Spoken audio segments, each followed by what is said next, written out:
તમારે આ બીજ ભરવા રણુજા જવું પડશે અને આપણી માંદા પૂરી કરવી પડશે. ભક્તિ તું પ્લીઝ બંધ કર. શું દર વખતે રામાપીર કરે છે? તારા રામાપીર તારી સાથે તો તારી આ હાલત હોત. એક વાત પૂછું, પણ તમે અચાનક આવ્યા ક્યાંથી? કેમ? તે ભગવાનને યાદ કર્યા હતા ને? તો રામાધની એના ભક્તોની મદદ કરવા માટે કોઈ પણ સ્વરૂપે પહોંચી જ જાય છે.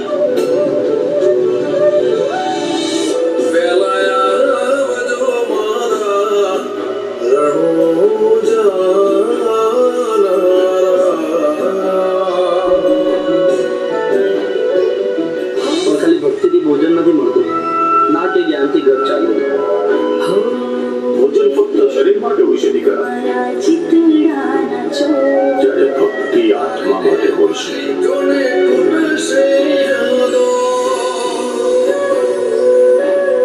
હર ઘરમાં આજે ખુશીઓનો શોર.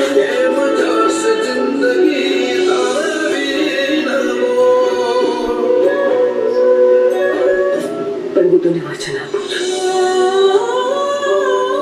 જો આ દુનિયામાં નહીં રહું, ફરી એક વાર હું તારા જીવનમાં આવીશ, તારી દીકરી બની.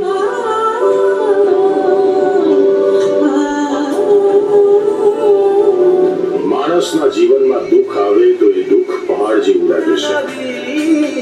તો એ સમયે માણસને ભક્તિ જ્ઞાન રૂપી તત્વ સમજાઈ જાય અને દુઃખ પ્રેરણા બની જાય છે. જેમ જેમ મનુષ્ય ભવની નજીક જતો જાય છે તેમ તેમ તેને શાંતિનો અહેસાસ થાય છે.